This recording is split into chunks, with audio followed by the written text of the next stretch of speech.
मेरे पास हैट नहीं है, वरना मैं हैट उतार के कहता hats off to you brother Athar Minallah. कमाल का काम किया है आप। काजी फैज ईसा साहब ने कहा कि जो इंटरफेरेंस होता है जुडिशियल फंक्शन में वो जजेस ही करते हैं। हद हो गई।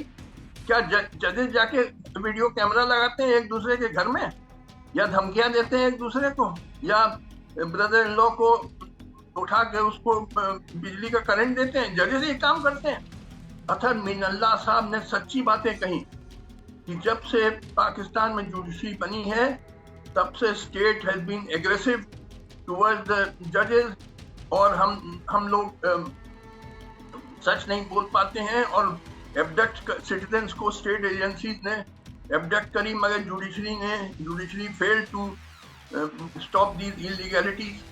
Qazi Faiz Isa has totally surrendered himself to the before the establishment.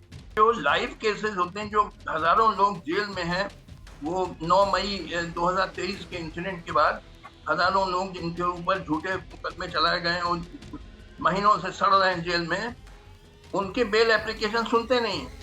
और क्या सुनते हैं कि वो जुल्फिकार अली भुट्टो का फैसला सही था या गलत था। अरे भुट्टो के मरे हुए 45 साल हो गए, और अब who is interested in that? या फैजाबाद धरना केस में सुन रहे हैं। अरे भाई, तुम्हें मुर्दों में इंटरेस्ट है, जिंदा लोगों में इंटरेस्ट नहीं है। अस्सलाम वालेकुम नाज़रीन, आप सियासत डॉट पीके देख रहे हैं। सौरभ बरकत आपसे मुखातिब है। इंडियन सुप्रीम कोर्ट के former justice honourable justice Markandey Katju साहब ने हमें ज्वाइन किया है। काजू साहब अस्सलाम वालेकुम। वालेकुम सलाम।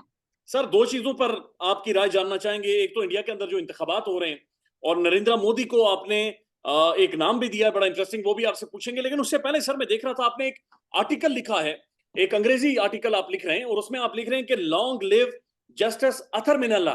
पाकिस्तानी सुप्रीम कोर्ट के चीफ जस्टिस को आप कह रहे हैं कि लॉन्ग लिव जस्टिस अतर मिनल्ला। मेरे पास हैट नहीं है, वरना मैं हैट उतार के कहता hats off to you brother Athar mean अल्लाह।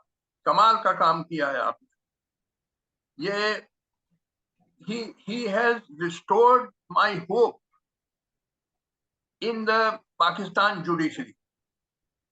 माफ करिएगा, आपकी पाकिस्तान जुडिशरी ने बड़ा पुअर परफॉर्मेंस दिया था पास्ट में। आपको याद होगा, आपके एक चीफ जस्टिस पाकिस्तान थे, चीफ जस्टिस मुनीर। उन्होंने एक डॉक्ट्रिन बनाई कॉल्ड डॉक्ट्रिन ऑफ नेसेसिटी, जिससे वो जो मिलिट्री कूप होता था उसको वैलिडेट कर दिया उन्होंने।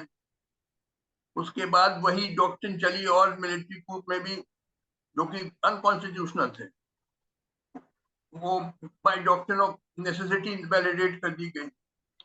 तो इसी तरीके से जैसे जब आपके यहाँ लाहौर हाई कोर्ट में थे चीफ जस्टिस मौलवी मुश्ताक हुसैन, उन्होंने बेईमानी का फैसला देके भुट्टो को फांसी पे लटका दिया।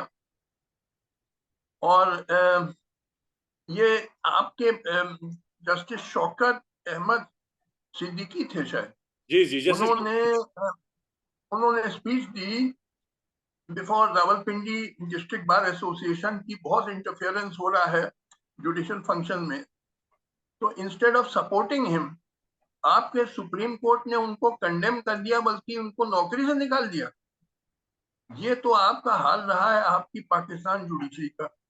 और जब पाकिस्तान जुडिशरी ने फैसला, सुप्रीम कोर्ट ने फैसला दिया कि 14 मई 2023 को पंजाब लेजिस्लेटिव असेंबली के चुनाव होंगे, उस फैसले को कूड़े के टोकरी में फेंक दिया गया। और आपके इंटीरियर मिनिस्टर राना सनाउल्लाह साहब ने कहा कि हम कोर्ट के ऑर्डर नहीं मानेंगे। ये तो आप माफ करिएगा, I had lost hope in Pakistan judiciary. मगर साहब कमाल कर दिया जस्टिस अतर मिनल्ला साहब ने, जो 6 इस्लामाबाद हाई कोर्ट जजेस ने कंप्लेंट भेजा to chief justice of Pakistan and जजेस of supreme judicial council Pakistan, की बड़ा इंटरफेरेंस हो रहा है हमारे फंक्शनिंग में। हमको धमकियां दी जा रही हैं कि इमरान खान के फेवर में फैसला मत देना, और उनके घर में वीडियो कैमरा लगा दिए गए। यानी बेडरूम तक में वीडियो कैमरा सीक्रेटली। और एक हाईकोर्ट जज साहब के तो ब्रदर इन लॉ को एब्डक्ट करके उनको बिजली का करंट दिया गया और टॉर्चर किया गया, ये सब कंप्लेंट उन्होंने भेजा। अब वो 6 जजेस बेंच बनी सुप्रीम कोर्ट की, और जजेस तो माफ करिए ढीले ढाले रहे। और आपके चीफ जस्टिस पाकिस्तान काजी फैज ईसा, जिनके बारे में बड़ी पुअर ओपिनियन है मुझे, उन्होंने कह दिया कि मेरे तो जब से चीफ जस्टिस बना हूं कोई ऐसी शिकायत नहीं आई है of interference with judicial functions. और वो इंटरफेरेंस होता है, it is interference from with in. यानी काजी फैज ईसा साहब ने कहा कि जो इंटरफेरेंस होता है जुडिशियल फंक्शन में वो जजेस ही करते हैं। हद हो गई। क्या जजेस जाके वीडियो कैमरा लगाते हैं एक दूसरे के घर में, या धमकियां देते हैं एक दूसरे को, या ब्रदर इन लॉ को उठा के उसको बिजली का करंट देते हैं? जजेस ही काम करते हैं। ऐसी बिल्कुल बेवकूफी की बात आपके पाकिस्तान चीफ जस्टिस काजी फैज ईसा साहब ने कही। और भी जजेस जो बेंच में थे, जैसे जस्टिस मुसर्रत हिलाली ने कहा कि जिन जिन जजेस को डर है तो वो इस्तीफा दे दें। ये बेवकूफी की बातें करी गई। और वो मंसूर अली शाह साहब ने भी इस तरह की। मगर to his credit I must say justice Athar Minallah sahab ने सच्ची बातें कही कि जब से पाकिस्तान में जुडिशरी बनी है तब से state has been aggressive towards the जजेस। और हम लोग सच नहीं बोल पाते हैं, और एबडक्ट सिटीजन्स को स्टेट एजेंसीज ने एबडक्ट करी, मगर judiciary fail to stop these illegalities. और एक वो जस्टिस बाबर हैं Islamabad high court, Babar Sattar, justice Babar Sattar.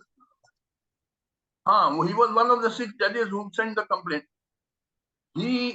उनके पर्सनल डेटा जो लीगली एक्सेस नहीं हो सकता बाय प्राइवेट पर्सन, वो सोशल मीडिया में डाल दिया गया। तो ये सब बातें जस्टिस अतर मीनल्ला ने बिल्कुल साफ साफ सच्ची बातें कही। और इससे मुझे बहुत कॉन्फिडेंस आया कि अब पाकिस्तान की जुडिशरी में हालातें बेहतर होंगे। He defended the Islamabad high court जजेस और कहा कि जो बातें लिखी हैं उनकी वो कोई वजह नहीं कि उनको वो हम लोग सच न माने। बड़ी करेजियस स्टैंड लिया जस्टिस अतर मीनल्ला ने। सर तो ये मैंने इसीलिए ये आर्टिकल मैंने लिखा कि लॉन्ग लिव जस्टिस अतर मीनल्ला। ठीक है सर। सर बराए मेहरबानी ये बताएं कि जो 29 अप्रैल वाली जो समाअत थी, जो लाइव प्रोसीडिंग्स हुई हैं तकरीबन 1 घंटे से ज्यादा की, वो आपने सारी बराह रास्त देखी? हाँ, मैंने देखी। उसी में तो सारे ऑब्जर्वेशन आए। देखिए, और जजेस जो थे, माफ करिएगा, 6 में से चीफ जस्टिस काजी फैज ईसा, जस्टिस मंसूर अली शाह, जस्टिस मुसद्दत हिलाली और कौन, ये तो बिल्कुल एक जैसे कि मतलब सर्वाइव हो गए हैं, पाकिस्तान एस्टेब्लिशमेंट के सामने झुक गए हैं। और यानी इनको प्रोटेक्शन देना चाहिए था उन इस्लामाबाद हाई कोर्ट जजेस। और भी लाहौर हाई कोर्ट जज ने भी कंप्लेंट भेजा कि क्या वो एक कोई खत लेटर आता है उसमें कोई पाउडर होता है और क्या क्या। तो it was the duty of supreme court to give protection to the high court, मैं आपका बट एक ओपिनियन इंस्टेड जानना चाहता हूँ। मैं काजू साहब आपका एक ओपिनियन जानना चाहता हूँ। जस्टिस मुसर्रत हिलाली साहबा का ये रिमार्क, ये कमेंट कि जो हीट बर्दाश्त नहीं कर सकता या जो दबाव बर्दाश्त नहीं कर सकता वो कुर्सी छोड़ दे। पाकिस्तान के मीडिया में ये लार्जली डिबेट हुई कि मसला ये नहीं है कि कौन हीट बर्दाश्त कर सकता है कौन नहीं कर सकता, मसला ये है कि हीट आ क्यों रही है, एक जज के ऊपर हीट आ क्यों रही है, जज के ऊपर प्रेशर क्यों आ रहा है। इस कमेंट को आप कैसे देखते हैं बीइंग अ जज? एग्जैक्टली। देखिए, जजेस के ब्रदर इन लॉ को एबडक्ट कर लिया जाए और बिजली का करंट दिया जाए, उनको धमकियां दी जाएं by some intelligence agency of Pakistan, और उनके घर में सीक्रेट वीडियो कैमरा लगा दिया जाए, उनके बेडरूम में लगा दिया जाए। तो ये जस्टिस मुसर्रत हिलाली बिल्कुल बेवकूफी की बयान दे रही हैं कि जज इस्तीफा दे दें। वंडरफुल। अरे भाई, उनको प्रोटेक्शन दो कि उनसे इस्तीफा मांगो। ये काम आपका है, आप सबसे टॉप बॉडी है पाकिस्तान जुडिशरी में। आपको तो प्रोटेक्शन देना चाहिए कि बिल्कुल हम ये सब बर्दाश्त नहीं करेंगे। ये स्टैंड लेना चाहिए ऑल द जजेस इन द 6 जज बेंच, जो वो केस सुन रहे हैं, शायद अभी भी चल रहा है केस, उनको प्रोटेक्शन देना चाहिए हाई कोर्ट जजेस को, और एस्टेब्लिशमेंट को साफ साफ कहना चाहिए देखिए अब ये बर्दाश्त नहीं होगा। ये नहीं, एक ही मैं आपको बताऊं, मैं अगर चीफ जस्टिस पाकिस्तान हूं, मुझे 24 घंटे में मैं ठीक कर दूंगा सारा प्रॉब्लम। जी आपने बताया मैं था बड़ा सख्त आदमी हूं। गुज़श्ता इंटरव्यू में भी। काजू साहब एक आपसे ओपिनियन जानना चाहता हूँ सर, माफ कीजिएगा, लेकिन मैं पूछना चाह रहा हूँ, खुदा ना खास्ता अगर आप आपको जाना जाता है एक बड़े करेजियस दिलेर जज के तौर पर दुनिया भर में, अगर आपके कमरे में बेडरूम में कैमरे लगे होते, अगर आपकी फैमिली के साथ ये सब कुछ हो रहा होता, तो आप ये हीट बर्दाश्त कर सकते? देखिए बिल्कुल नहीं बर्दाश्त करता, मगर जो किया है वो इस्लामाबाद हाईकोर्ट जज ने वो सही तरीका, उन्होंने top body supreme judicial council को कंप्लेन भेजा कि ऐसा हो रहा है, ये रोकिए। After all high court is subordinate to supreme court, ये सुप्रीम कोर्ट का फर्ज है कि इनको प्रोटेक्शन दो कि जजेस कोई क्या हो रहा। तो देखिए मैं बताऊं, मैं चीफ जस्टिस पाकिस्तान हूं, 24 घंटे में ये प्रॉब्लम सॉल्व होंगे। आप जानते हैं मैं क्या करूंगा? मैं अनाउंस कर दूंगा टू द पाकिस्तान एस्टेब्लिशमेंट कि या ये सब हरकतें आप बंद करिए, वरना हम सारी अदालतें पाकिस्तान में बंद करने जा रहे हैं। चले ये बात मैंने पहले किया। ये आपका सजेशन सामने आता रहा है, लेकिन सर एक और चीज पाकिस्तान में डिस्कस हो रही है जिसके बारे में आप लिख भी रहे हैं, और कल तो बकायदा से इसके हवाले से सुप्रीम जुडिशियल काउंसिल में भी बातचीत हुई है कि शायद एक ऐसी तरमीम ला रही है हुकूमत, या स्पेकुलेट किया जा रहा है कि जिसके बाद जनाब ऑनरेबल चीफ जस्टिस कादी फायद ईसा साहब को एक्सटेंशन दी जाएगी, उनके टेन्योर में इजाफा किया जाएगा। सर इसके ऑप्टिक्स कैसे हैं? ये खबर ही आपको क्या महसूस करवा रही है? भाई अब क्या होगा ये तो देखना होगा, मगर काजी फैज ईसा has totally surrendered himself to the before the establishment. He is toady and servile before the Pakistan establishment. जो उन्होंने जैसे फैसला दिया कि पीटीआई के पार्टी सिंबल छीन लिया, हद कर दी ताकि वो इलेक्शन में ठीक से लड़ ना पाए, ये ऐसा कभी बिल्कुल बेमानी का फैसला। इस पे भी मैंने एक आर्टिकल लिखा। और वो केसेस जो लेते हैं, जो लाइव केसेस होते हैं, जो हजारों लोग जेल में हैं, वो 9 मई 2023 के इंसिडेंट के बाद हजारों लोग जिनके ऊपर झूठे मुकदमे चलाए गए और महीनों से सड़ रहे हैं जेल में, उनके बेल एप्लीकेशन सुनते नहीं है। और क्या सुनते हैं कि वो जुल्फिकार अली भुट्टो का फैसला सही था या गलत था। अरे भुट्टो के मरे हुए 45 साल हो गए, और who is interested in that? या फैजाबाद धरना केस में सुन रहे हैं। अरे भाई तुम्हें मुर्दों में इंटरेस्ट है, जिंदा लोगों में इंटरेस्ट नहीं है। जिंदा लोग चिल्ला रहे हैं महीनों से कि हम जेल में हैं और झूठे मुकदमे चलाए गए, उनके मुकदमे सुनिए, वो नहीं सुनेंगे। सर पुराने मुकदमे। जिंदा लोग सिर्फ पाकिस्तान में नहीं चिल्ला रहे, बल्कि 1-1.5 अरब की आबादी इंडिया, उसमें 1 अरब लोग चिल्ला रहे हैं इंडिया के अंदर कि जनाब मोदी ने वहां का मीडिया कंट्रोल कर लिया है, वहां के इदारों को कंट्रोल कर रहा है, मैनेज कर रहा है, और एक हिंदुत्व नजरिया और एक ऐसी खौफनाक एक मूवमेंट इंडिया के अंदर शुरू करवाई हुई है कि भारत का जो सेकुलरिज्म था, ये जो डाइवर्स कल्चर था, उसे खत्म करके उसने रख दिया। देखिए मोदी अब जा रहे हैं, ये जो चुनाव हो रहा है, जो सारी मुझे इंफॉर्मेशन मिल रही है, 4 जून को इलेक्शन रिजल्ट डिक्लेयर होगा। ये he is going to lose and badly. तो लिहाजा मोदी के तो दिन अब आ गए हैं। मोदी ने जितना डैमेज किया, 10 साल प्राइम मिनिस्ट्री करी, बहुत डैमेज किया इंडिया को। और अब मगर ये चुनाव में मेरा जो एस्टिमेट है, इनके पास 303 सीट थी in the 545 member Lok Sabha, lower house of parliament. He had a comfortable majority, मगर वो 303 से घट के करीब 200-210 हो जाएंगी। तो लिहाजा ही will not have a majority. और अगर एलाइज के साथ हो जाए तो 240 करीब हो जाते हैं। मगर वो कोलिशन गवर्नमेंट बनाएंगे, coalition government mean weak government. तो अगर ये प्राइम मिनिस्टर बने भी तो he will be a weak prime, he will not be the same Modi जो बिल्कुल सीना तान के चलते थे, अब बड़े कमजोर हो जाएंगे। तो लिहाजा अब सिचुएशन बदल रही है हिंदुस्तान में। तो हिंदुस्तान का जो वोटर सपोर्टर है वो क्या महसूस कर रहा हो, जिस तरह से अपोजिशन को इन्होंने दीवार के साथ लगाया? आपने एक आर्टिकल लिखा हुआ है, मैंने देखा है, शहनशाह की बेखबरी, और आपने मोदी को शहनशाह बेखबर इंडिया के अंदर करार दिया कि उन्हें पता ही नहीं है कि भारत के अंदर क्या तबाही मच गई है, या नौजवान या भारत की जो आवाम है वो क्या सोच रही है?